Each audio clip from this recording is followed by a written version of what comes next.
요즘 간병인 보험 알아보시다가 깜짝 놀라신 분들 많으시죠? 최근 간병인 보험이 예전과 비교하면 정말 많이 바뀌었습니다. 가장 크게 와닿는 부분은 역시 보장 한도인데요. 하루 20만원씩 나오던 한도가 이제는 10만원 선으로 뚝 떨어졌습니다. 게다가 보상 조건도 꽤 까다로워졌는데요. 입원을 일정 이상 채워야만 보험금이 나오는 등 지급 조건이 깐깐해진 점이 요즘 간병인 보험의 가장 아쉬운 변화라고 할 수 있습니다. 하지만 너무 걱정하지 마세요. 오늘 제가 이렇게 아쉬워진 부분들을 완벽하게 보완해줄 아주 든든한 대체 플랜 3가지를 차분하게 설명드리겠습니다. 사실 간병비는 국민건강보험이나 실손의료비에서도 보장이 안 되기 때문에 유일한 대안이 바로 간병인 보험이잖아요. 예전에는 일반 병원 입원해서 간병인을 쓰면 하루 20만원씩 지원이 됐는데 이게 15만원, 10만원으로 줄어들다 보니 앞으로 또 얼마나 축소될지 불안하신 게 당연합니다. 게다가 불필요한 청구를 막겠다는 이유로 추가 증빙 서류도 생기고 청구 과정도 복잡해졌어요. 그래서 지금부터 줄어든 보장 한도와 깐깐해진 청구 조건을 한 번에 해결할 수 있는 똑똑한 추천 플랜을 알려드리겠습니다. 지금 소개해드릴 플랜들은 보장이 줄어든 것도 상관이 없고요. 지급이 까다로운 점도 전혀 문제가 되지 않습니다. 그렇다고 보험료가 비싸지도 않으니 안심하고 들어주세요. 첫 번째 대체 플랜은 바로 간병인 지원 일당입니다. 우리가 흔히 아는 사용 일당은 내가 먼저 간병인을 고용하고 나중에 일당을 청구하는 방식인데요. 이 지원 일당은 조금 다릅니다. 보험사가 직접 간병인을 파견해주는 방식이에요. 가장 큰 장점은 내가 직접 사람을 구하러 다닐 필요가 없다는 겁니다. 게다가 나중에 물가나 인건비가 아무리 올라도 파견 방식이기 때문에 가입자가 추가 비용을 부담할 필요가 전혀 없다는 게 핵심입니다. 사실 예전에는 이 지원 일당이 10년 갱신형 상품밖에 없어서 갱신 때마다 보험료가 오를까봐 비갱신인 사용 일당을 더 선호하시는 분들이 많았습니다. 그런데 최근에 15년 갱신형 상품이 새롭게 등장하면서 상황이 달라졌습니다. 연령대가 조금 있으신 분들께서는 오히려 이게 더 유리해졌거든요. 예를 들어 65세에 가입하셨다면 15년 뒤인 80세까지는 보험료 변동이 단 1원도 없습니다. 15년 동안 똑같은 보험료를 내시면서 요양병원에서도 간병인을 지원받을 수가 있고 질병이나 사고당 180일에서 최대 365일까지 넉넉하게 보장이 됩니다. 고혈압이나 고지혈증, 당뇨 같은 만성질환이 있으셔도 초경증으로 가입하실 수 있습니다. 따라서 간병인 보험이 있지만 보완이 필요하시거나 새로 알아보시는 고령층이시라면 꼭 한번 고려해 보셔야 합니다. 간혹 갱신형은 무조건 안 좋다 라고 생각하시는 분들도 계시겠지만 연세가 있으신 분들께서는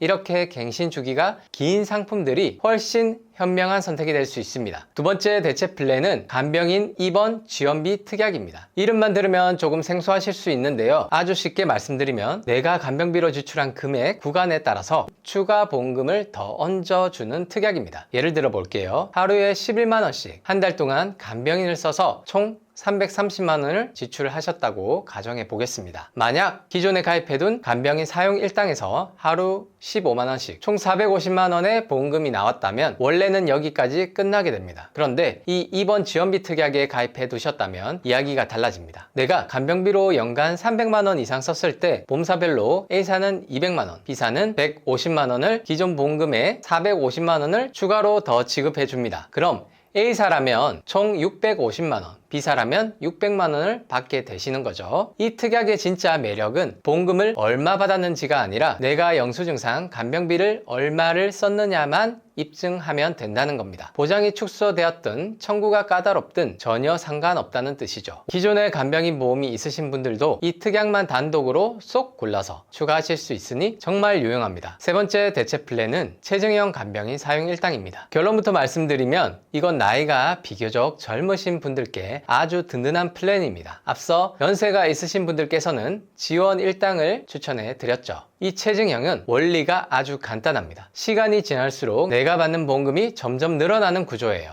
회사마다 차이가 있지만 A사처럼 5년 주기로 120%, 150%, 200%씩 단계적으로 오르는 것도 있고 C사처럼 20년 뒤에 한 번에 확 오르는 것도 있습니다. 예를 들어 20세 남성분이 하루에 15만원이 나오는 체증형에 가입했다고 해볼게요. 건강하게 잘 지내시다가 40세가 되어 교통사고로 간병인을 쓰게 되었다면 20년이 흐른 시점이죠.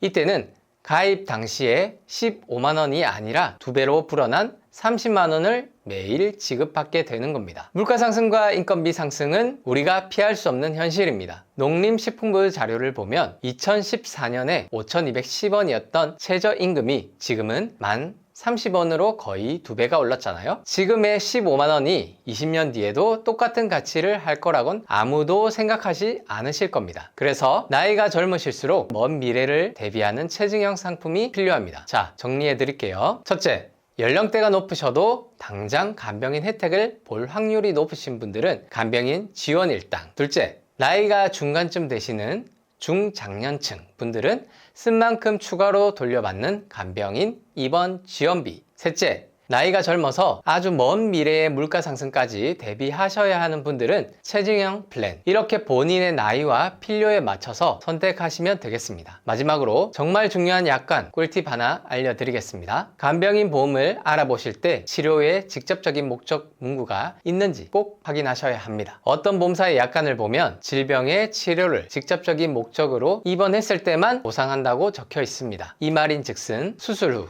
회복이나 요양을 위해서 또는 합병증이나 후유증 때문에 요양병원에 입원해서 간병인을 썼을 때 보상을 한 푼도 못 받을 수 있다는 뜻입니다. 자, 반면에 제가 보여드리는 다른 회사의 약관에는 이 치료의 직접적인 목적이라는 까다로운 문구가 아예 없습니다. 보험사가 약관을 대충 적어 놓는 경우는 없거든요. 문구가 없는 회사는 요양 목적으로도 입원을 하더라도 꺼리낌 없이 마음 편하게 간병인을 쓰실 수 있습니다. 만약 이 회사에 가입하셨다면 내가 아파서 간병인을 쓰셔도 이게 나중에 보상이 될까 안 될까 계속 노심초사하셔야 하잖아요. 당연히 우리 가입자 입장에서는 나에게 조금이라도 불리한 조건이 있는 회사는 피하시고 나중에 유리한 회사를 선택하시는 게 정답입니다. 자, 오늘 간병인 보험에 대한 꼼꼼한 이야기는 여기서 마무리하고요. 하지만 일반인 분들이 직접 깨알 같은 약관을 다 뒤져가며 이런 문구를 찾아내는 건 현실적으로 너무 어려운 일이죠. 일반인 분들이 찾기 힘든 까다로운 약관들 이제 머리 아프게 고민하지 마세요. 그래서 저희 보험 레벨업이 있는 겁니다. 여러분을 대신해 이런 세세한 부분까지 꼼꼼하게 확인해 드릴게요. 객관적인 통계 자료를 하나하나 분석하고 있습니다. 이를 바탕으로 불필요한 보험료 부담은 확 덜어내고 최소한의 비용으로 든든함은 꽉 채워드리는 시청자 맞춤 설계를 도와드리고 있습니다. 자, 그러니 혼자서 어렵게 고민하지 마시고 영상 댓글이나 저희 카톡 또는 문자로 언제든지 편하게 연락 주시면 됩니다. 오늘 영상이 조금이라도 도움이 되셨다면 구독과 좋아요 꼭 한 번씩 부탁드리겠습니다. 감사합니다.